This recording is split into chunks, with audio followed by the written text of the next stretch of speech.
Okay, part 2 of my favorite story in all of history.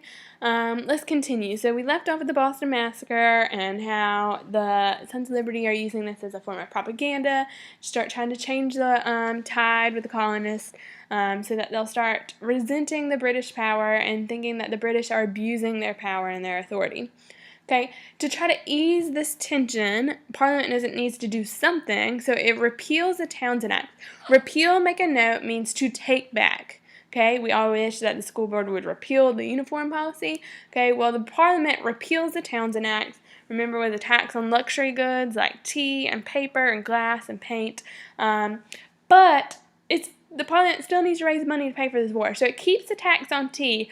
However, that's a very purposeful move to keep the tax on tea, because the tax on tea helps the East India Company, which has a monopoly on tea now, which the colonists are going to further disagree with. Okay, so they're already upset about having tax on tea, but they're not happy that the East India Company also has a monopoly.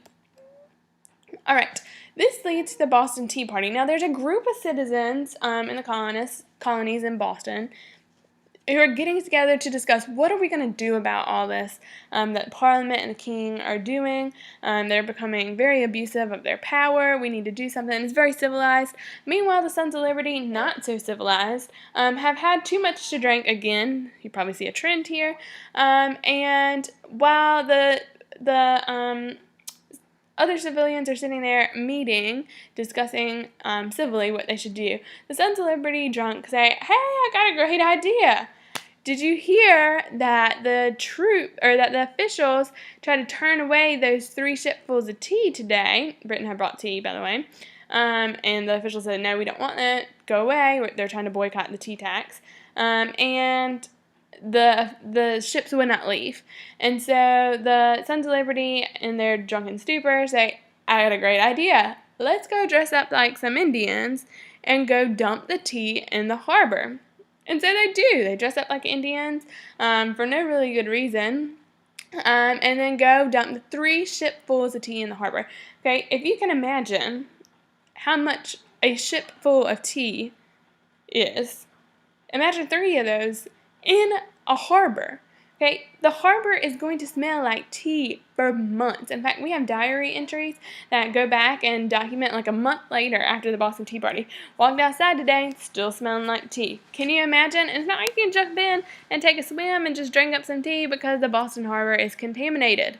Okay, so what a waste of tea. This is going to make Britain and the Parliament extremely angry. Okay, so they pass what's called the Intolerable Act, or at least that's what the colonists are going to call it, because they cannot tolerate them. They're called intolerable. Congress, on the other hand, or not Congress, Parliament, on the other hand, is going to call them the Coercive Act. Coercive means force. If you coerce someone to do something, you force them to do it. So they're forcing the colonists to abide by the rules, so they think. So they think, to punish the Tea Party group, Britain is going to close the Boston harbor, and they put Boston under military rule. Boston no longer has self-government. There's no city council. In fact, they're going to take self-government away from all of Massachusetts, the whole entire colony. So there's no governor, any of that. All of it's gone. Boston is under military rule, and self-government is no more in Massachusetts. The point of this is Parliament is trying to make a point. It's like that teacher that gets really angry at a class, and to make a point, they get really angry at one student and send that one student out to prove a point to all the rest. Like, if you keep talking, this is what's going to happen to you. Okay, well, this is what Parliament is doing to Boston and in Massachusetts. If you start acting up like these Sons of Liberty have, this is what's going to happen to you. However, the colonies, they know this game. They are not amused. They are not intimidated. In fact, it has the opposite effect. Instead of scaring the colonists in the other colonies, it causes the colonies to rally together, which is not what the British wanted. Okay? In fact, they rallied together at the First Continental Congress. Okay, this is in 1774. Representatives, people from every colony except Georgia, remember they had a lot of prisoners, meet in Philadelphia. Okay, so they go up to Pennsylvania and they write a letter to the king, and they say, "This is ridiculous. Things have gotten out of hand. You've been abusive. We will work with you, but you got to work with us. And we have the right to run our own affairs. We've been doing it for centuries now. And we support what happened in Boston. Okay?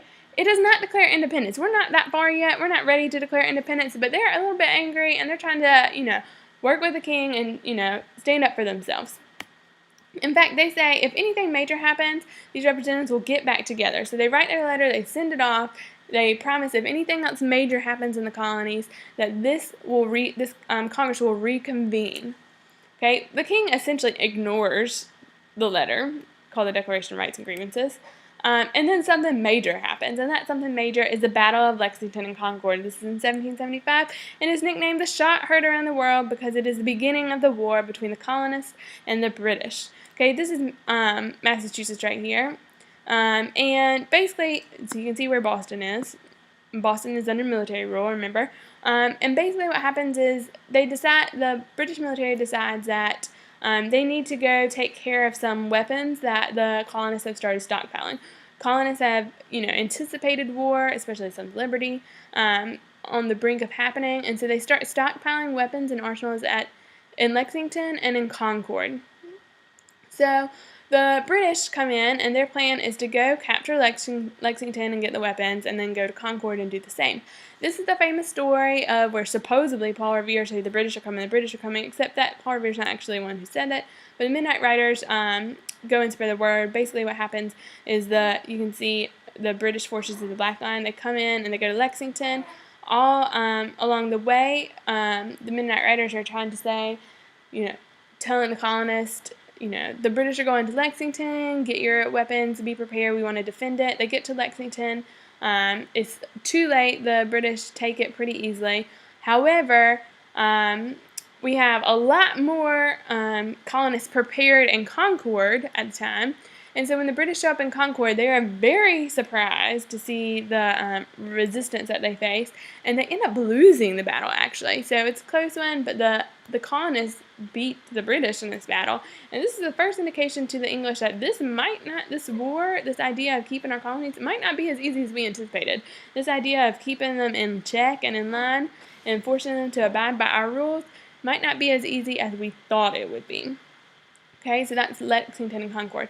Okay, remember in the first Continental Congress, we said if anything major happens again, we're going to get back together. Well, this is pretty major, so the Congress meets again. This is called the Second Continental Congress, and it happens in 1775. Eventually, this is a group of people who sign and write the Declaration of Independence. DOI is Declaration of Independence. Make sure you make a note of that so you don't forget. And this will be the group that governs during the war.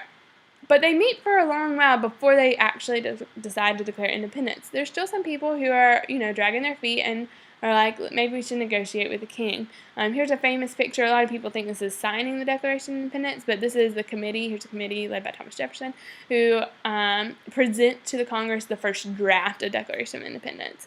But before this draft happens, there's other pieces of work that are being written as well. One of those is the olive branch petition. If you know anything about an olive branch is a sign of peace. John Dickinson leads a group who wants to reconcile, who wants to negotiate with King, who wants to say, I'm sorry, let's get this, let's sit down and meet and work things out. Okay, so he's trying to lead a group who are kind of like loyalists. They want to stay with the king and not break away from independence. However, that's not the case for everyone. Some people, like Patrick Henry, one Sons of Liberty, is very adamant that they should declare independence, and this is where we have the famous "Give me liberty or give me death" speech. So he's saying at a convention, why stand we here idle? Why are we just standing here doing nothing? What is it that you gentlemen wish? What would they have? Is life so dear? Is peace so sweet to be purchased at the price of chains and slavery? Basically, is your life so precious that you'd rather be a slave? He's like, forbid it, Almighty God. I know not what course others may take. He's basically saying, I don't know about you guys. But as for me, give me liberty or give me death, freedom. Give me freedom from the British or give me death. I would rather die than be a slave to these British. So he's very passionate about this. So we have two groups here. We have some people who want to reconcile with the king and some people who want to declare independence. Unfortunately, the olive branch petition is totally ignored by the king. The king does not take it seriously at all. And so eventually we will declare independence. Part of that reason being because of Thomas Paine's Common Sense is a pamphlet that Thomas Paine writes. He is an English citizen that has recently moved to the colonies. And his pamphlet basically says you have every right to declare independence. It makes perfect sense. It is common sense that you want to declare independence. And some of the points that he hits, an island of Great Britain, a rural continent of America, that America is made up of people from all over Europe. A mother would never act this way to her children, and if Britain's a mother country, then what are you doing to the colonies? You're dragging us into unnecessary wars, hence the 7 Years' War and the French and Indian War. There's way too much distance for you actually to govern us. In fact, the American colonists aren't even represented in Parliament, that whole no taxation without representation. And you're just really taking advantage of us, and we don't like this. In fact, this pamphlet is so popular that it outproduces every single publication in the colonies except the Bible. Okay? Every household has a copy of this pamphlet, and in fact, George Washington is going to read this as a pep talk to his troops for the Battle of Delaware, and ends up winning. Okay, and they're way underdogs in that battle. All right, here's a video. It's pretty funny. It's a spin-off of it's a spin-off of the song "Too Late to Apologize." A little bit corny. Halfway across the globe and we're standing on the ground. Spraying across the waves, you can't hear a sound. So we're halfway across the globe, on the other side of the world. There's no fair trials, no trade, no liberties, no tea. No fair trials, no tea. America, we won't stand for tyranny. And the king the tyrant. And it's too late to apologize. Supposed to be Thomas Jefferson. Benjamin Franklin's over here. I said it's too late to apologize. This is the committee working on the draft of the Declaration of Independence.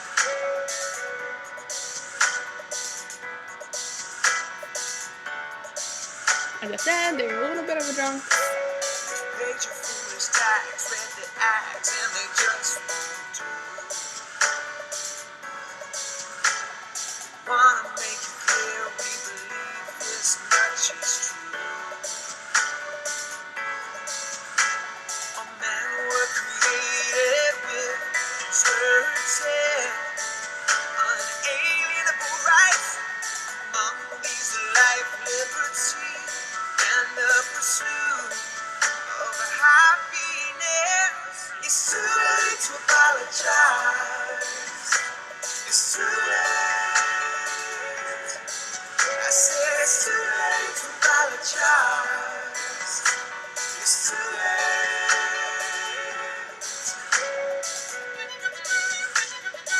Of course, Thomas Jefferson's going to break it down now.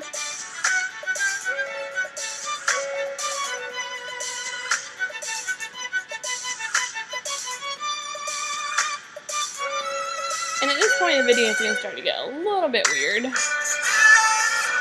can see on the drum, it says 1776, because that's when the Declaration of Independence was signed.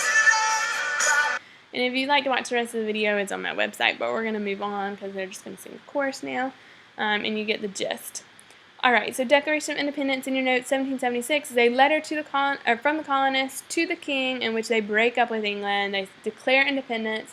They say that we will be our own government. It's written by Thomas Jefferson on behalf of the colonists and then signed by many. And as our warm-up discussed, by doing this, this is a huge deal. They're committing treason against their country. They are breaking away from their country, England, and this is a big deal. If they lose the war, basically, there's a list of names on the Declaration of Independence of who to go after first. So John Hancock, for example, is going to sign this Declaration of Independence really big. He's going to write it all over, like take up a huge amount of space. And that's why when people ask for your John Hancock, they're asking for your signature, referring to his huge signature on the Declaration of Independence.